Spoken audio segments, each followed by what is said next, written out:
What is up, you guys? It's the Crimson Joker, and I'm here to tell you about the top 5 cards that every magician needs, in my opinion. Your opinion may be different than mine, but let's get right into this. What I think every magician needs, of course, is better than every other card out there. It's bicycle playing cards. Everybody needs these. No, that is not what you came to see. I'm so tired of seeing people make videos about saying all you need is the bicycle playing cards. But really, you're sick of hearing that. I know I was when I started doing Magic.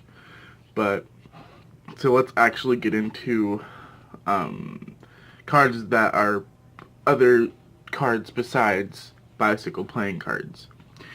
So, starting off at number 1, this isn't in any specific order, but just cheap cards that you're willing to ruin.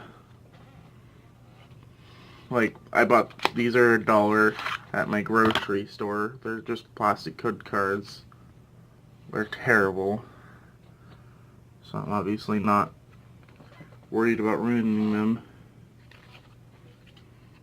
And I'll use these for like signing card tricks or something like that. Right. So let's get into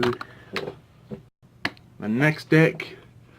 The next deck is the Aviator playing cards. I've used these cards for a little bit, and every deck that I've gotten has all been really good, and it's super great for just being a plastic deck, and is only at $2, so it's not spendy. And it fans great, even though being a plastic deck.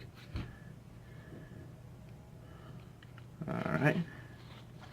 All the faces are normal, just as the streamlines, all the faces are normal. Alright, let's get into more expensive decks. Up third, the B playing cards. I've used these cards a bit. Oh, sorry there. Sorry, guys. These fan great. They handle great. And the borderless design can be great for certain things. Like moving card, levitating card tricks. And stuff where you're trying to hold a double lift. Like say if you mess up on a double lift, it wouldn't be too noticeable with the borders being different, being indifferent. Also, sleight of hand. This isn't sleight of hand, it's cardistry, but sleight of hand is less noticeable with borderless designs. And B cards are only, I believe you can get a brick for maybe $30. So those aren't too bad in cost.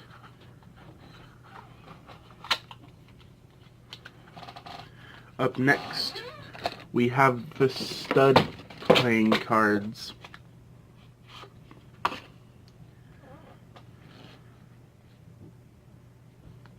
These are more rare cards. I actually got these from a buddy of mine.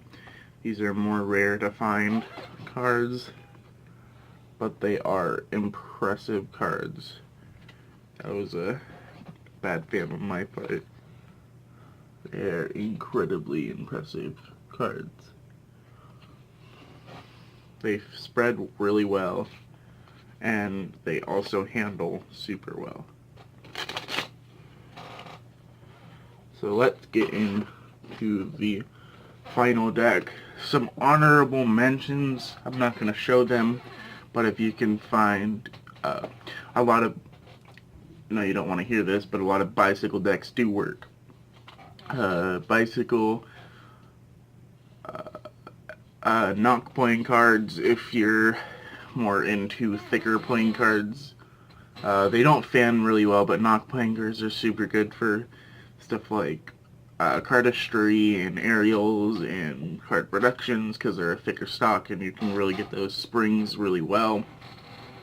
Some other cards would be Madison Rounders, White Lions, but those are cards that are pretty expensive, and you don't want to pay that much if you're not getting paid for gigs yet, and I know how that is.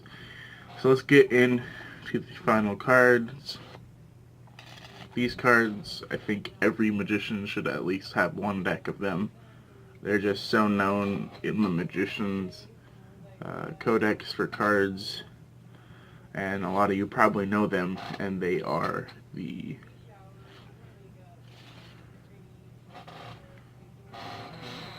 Bum-ba-da-da.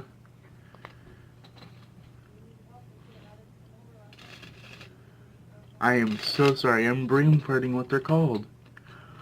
Oh, okay, they are the Marks. I don't know why I forgot that. These are like one of my favorite decks. I am definitely in the market for a new deck. They're only $10 for great quality. We've done a lot of cardistry with these. I've had these cards maybe a month after I started doing Magic, and they've lasted me all that long. I've been doing Magic for maybe like 6 months now. You'll see a video on that soon about my first deck of playing cards. But these are definitely in the #1 spot for playing cards for Magicians. I've used them in almost every professional performance that I've done, and they've worked out for me really well. So I definitely recommend getting yourself a deck of these. Another honorable mention before we go out is the Tally-Ho playing cards. I'll go ahead and show those really quick. Tally-Ho playing cards. I personally have the circle backs. People like Rise Magic, they only use Tally-Ho circle backs in their live performances because it is their favorite deck as well, and I do not blame them. This is a great deck and quite cheap. I got this deck for $5 on the internet. Great deck for a little price. Alright guys, so that was my top 5 decks with some bonuses. I hope you guys enjoyed. This has been the Crimson Joker, and I'm out. Peace.